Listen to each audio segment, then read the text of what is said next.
Good afternoon, students.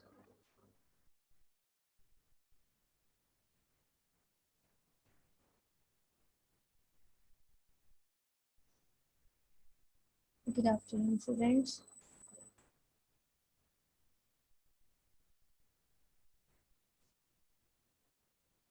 Theory में students आपका जो नेक्स्ट टॉपिक है ट्रेडिंग अकाउंट। हम फाइनल अकाउंट जो है टॉपिक स्टार्ट करने वाले हैं, जिसमें हम पार्ट्स में करेंगे इसको, trading, profit and loss, then balance sheet step by step. जो 6 मंथ कोर्स वाले स्टूडेंट्स हैं उनके लिए ये फाइनल अकाउंट्स तक ही है।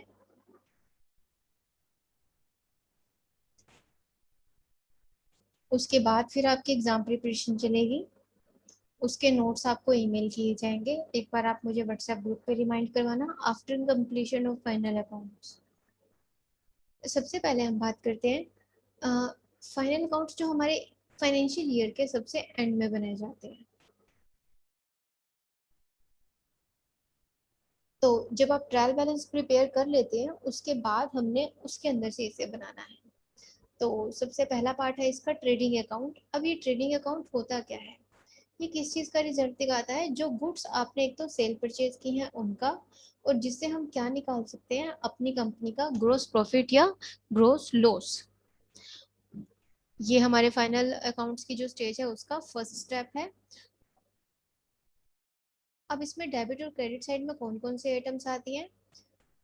जो डेबिट साइड है उसमें एक तो ओपनिंग स्टॉक आएगा, परचेज आता है, और उसमें परचेज कौन सी? नेट परचेज, जिसमें हम टोटल परचेज लेते हैं और उसमें से परचेज रिटर्न लेस कर देते हैं।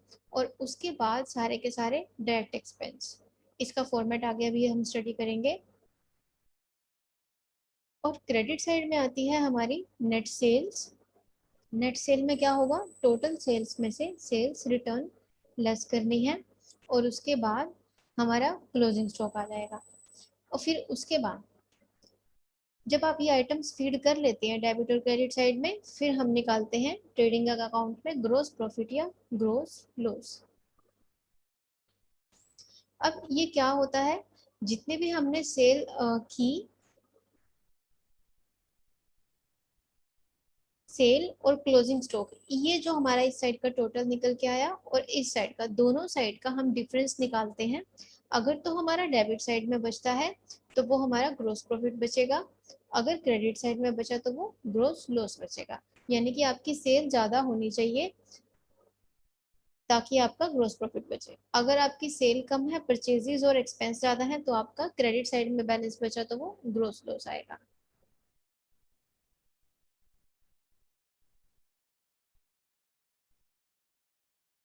उसके बाद जो हमारा ग्रोस प्रॉफिट या ग्रोस लॉस आता है, इसको हमने कहाँ पे ट्रांसफर करना होता है? प्रॉफिट एंड लॉस अकाउंट में। इसको नेक्स्ट स्टेप में करेंगे। पहले इतने ही आइटम्स फीड करके आप इसका जो प्रॉफिट या लॉस निकालते हैं उसको हम ट्रांसफर करेंगे। ये अभी हमारी फाइनेंशियल स्टेटमेंट यहाँ खत्म नहीं होती, सिर्फ उसका सेगमेंट 1 खत्म होता है।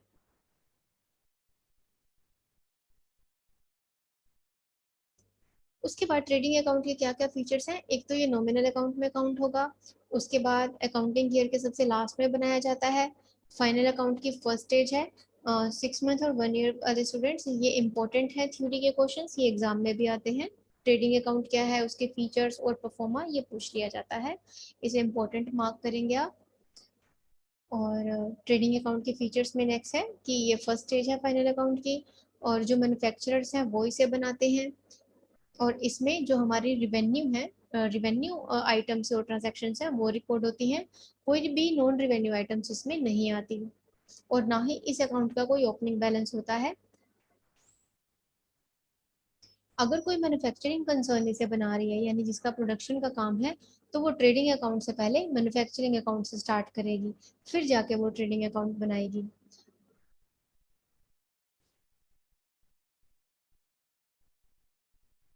और जितने भी एक्सपेंसेस हमारे परचेज से रिलेटेड है वो सारे के सारे ट्रेडिंग अकाउंट में आते हैं। और जितने भी हमारे सेल से रिलेटेड होंगे वो सारे प्रॉफिट एंड लॉस अकाउंट में आते हैं। परचेज से रिलेटेड सब ट्रेडिंग में आएंगे।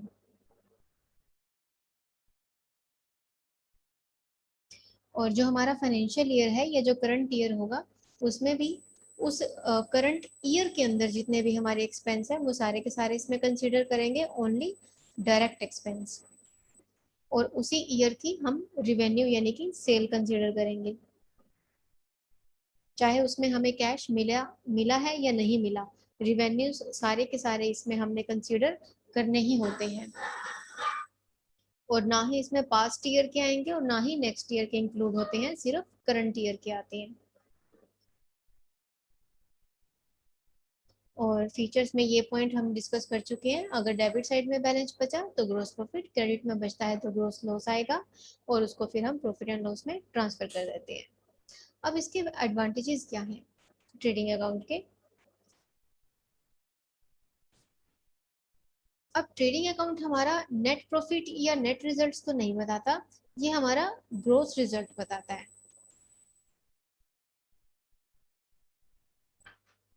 Trading account discloses the gross profit from which all the expenses are deducted to find out the true profit of business, that is net profit.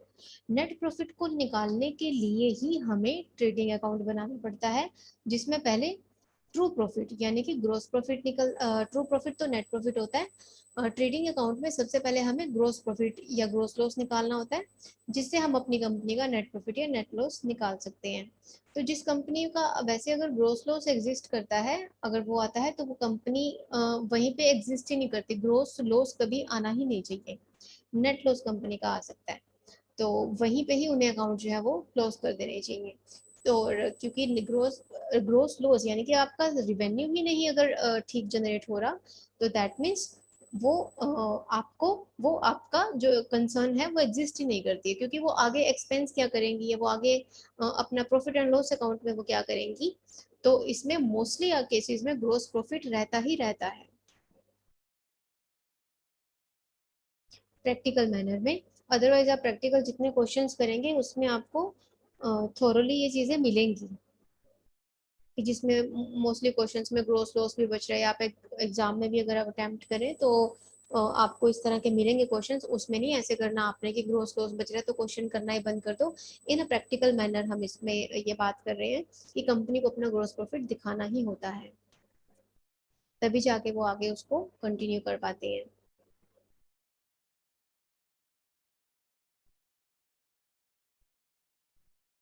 Gross profit of business is very important data since all business expenses are met out of gross profit। ये वही point है जो भी हमने discuss किया, ये बहुत important part है कि उसके बाद जितने भी बिजनेस के एक्सपेंसेस हैं वो सारे इससे ही निकल के आएंगे। So the amount of gross profit should be adequate to meet all the expense, कि इतना होना चाहिए ताकि आप अपने खर्चों को बियर कर सको, उन्हें कर सको। Amount of net sale can be had a glance through it, and gross sales can be ascertained from sales account in ledger. अब the true sale of business is net sale, not a gross sale. Net sale is determined by deducting sales return from gross sales, and similarly, amount of net purchase can be also had at a glance through trading account. अब इसमें जितने भी हमारी net purchase है और net cell है वो सारी ट्रेडिंग अकाउंट से पता चलती है। तो इसके एडवांटेजेस में ये बहुत इंपॉर्टेंट पॉइंट है, आपका जितना स्टॉक है, स्टॉक से रिलेटेड सारे इंफॉर्मेशन आपको ट्रेडिंग अकाउंट में मिलेगी, इनफ्लो और आउटफ्लो की। और जितना भी आपका स्टॉक बढ़ रहा है थ्रू परचेजेस वो भी आपको यहीं से पता चलेगा, और स्टॉक कम हो रहा है तो वो भी आपको थ्रू सेल्स पता लगेगा। तो इसमें जो प्योर सेल है वो क्या है, जो रिटर्न को माइनस करके फिर आती है।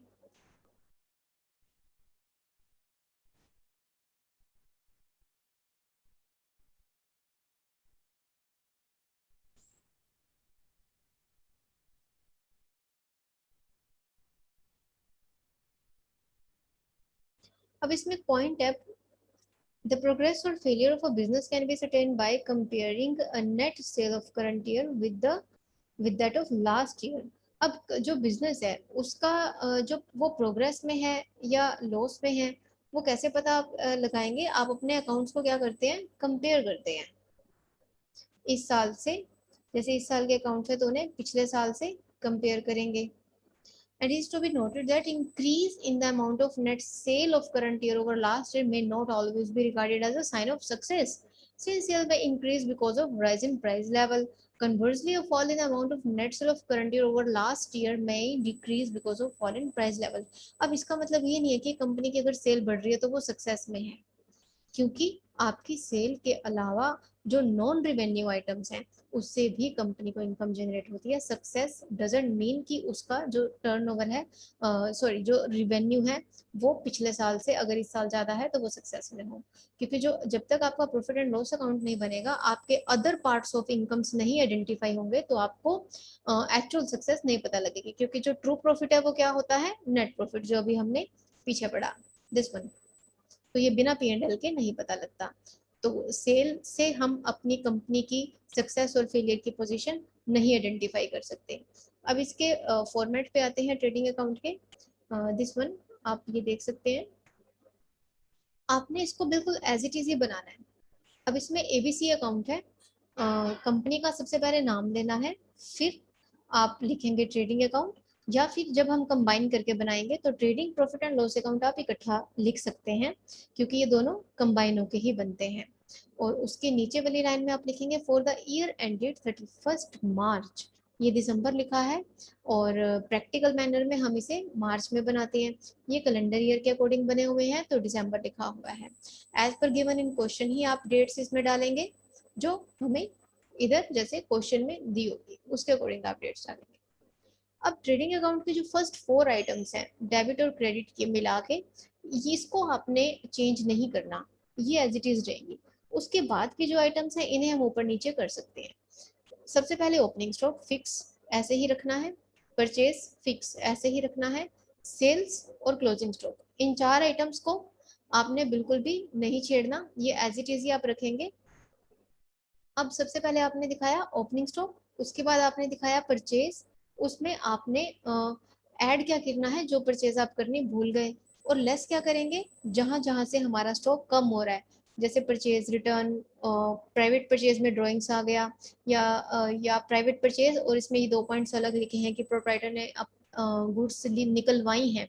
अब ये नहीं लिखा किस यूज के लिए, private purchase is to be considered as drawing, और अगर प्रोप्राइटर ने वैसे गुड्स निकाली हैं तब भी आप इसमें से लेस करेंगे, पर्सनल यूज के निकाली है तब भी गुड्स हमारी लेस होंगी। डिस्ट्रीब्यूटेड फ्री सैंपल, तो जितने भी अमाउंट से हमारा स्टॉक कम हो रहा है वो लेस होता जाएगा। ऐसे ही सेल, इसमें से आपने सेल्स रिटर्न माइनस किया, और किसी भी वे से जैसे गुड्स सोल्ड और सेल और रिटर्न ऑन रिटर्न बेसिस, जैसे कि हमें पता है कि ये हमारी जो गुड्स हैं ये रिटर्न बेसिस पे की हैं, कि जो डेटर इन फ्यूचर ये हमें वापस कर सकता है, उसके पॉसिबिलिटीज हैं, तो आप इसको पहले ही इसमें रखेंगे रिटर्न बेसिस पे जो हम गुड्स को सेल कर रहे हैं। तो ये 4 चीजें फिक्स रहेंगी। उसके बाद यहाँ से कैरेज इनवर्ड से लेके रॉयल्टी तक, ये जितने भी हैं ये सारे के सारे डायरेक्ट एक्सपेंसेस हैं। इनकी लिस्ट आपको यहाँ पे मिलेगी, carriage inward, cartage, freight, railway charges, octroi duty, इन सब का इन सब की एक डेफिनेशंस भी हैं, ये थोरोली भी डिस्कस किए जाएंगे। इनकी मैंने अलग से एक फाइल बनाई है, वो मैं आपको बताऊंगी। इसमें कुछ पॉइंट्स ऐसे होते हैं जो डिस्कस करने वाले होते हैं, स्टूडेंट्स को नहीं पता होते। तो जो हमारे अकाउंटिंग टर्म्स हैं, बेसिक अकाउंटिंग टर्म्स जो हमने इनिशियल स्टेज पे की थी, उसके अलावा इनके अलग से हैं, ये भी अकाउंटिंग टर्म्स में ही काउंट होती हैं। इसकी फाइल मैं आपको एक अलग से दूंगी, जिन्हें हम अलग से इन्हें डिस्कस करेंगे। P&L के भी सारे एलिमेंट्स और ट्रेडिंग के भी सारे एलिमेंट्स जो हमारे इसमें टिपिकल हैं टर्म्स, उन्हें डिस्कस करेंगे। तो पहले आप इन्हें नोट रखेंगे कि मैक्सिमम कितने हैं जो हमारे डायरेक्ट एक्सपेंस आते हैं। ये सारे जितने भी हैं, जैसे custom duty, dock charges, excise duty, factory से रिलेटेड सारे एक्सपेंस, मैन्युफैक्चरिंग एक्सपेंस, ये सारे कौन से हैं, एक प्रोडक्ट को मैन्युफैक्चर करने के टाइम पे, प्रोड्यूस करने के टाइम पे जितने भी खर्चे होते हैं वो सारे डायरेक्ट एक्सपेंस में आते हैं। उसके अलावा यहाँ पे आप कुछ भी नहीं दिखाएंगे। तो अब बैलेंसिंग करेंगे, कैसे करेंगे, अगर इधर बैलेंस बच रहा है तो ग्रोस प्रॉफिट, ब्रैकेट में लिखेंगे transfer to profit and loss account, इधर बैलेंस बच रहा है तो gross loss transfer to profit and loss account.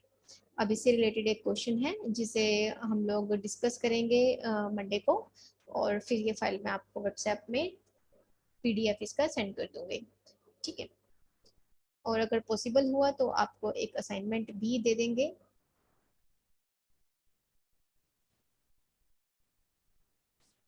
अगर पॉसिबल हुआ तो, नहीं तो फिर इतनी फाइल मैं आपको देती हूँ, आप इसके नोट्स बनाने स्टार्ट करना। ओके स्टूडेंट्स, मिलते हैं नेक्स्ट क्लास में। Thank you.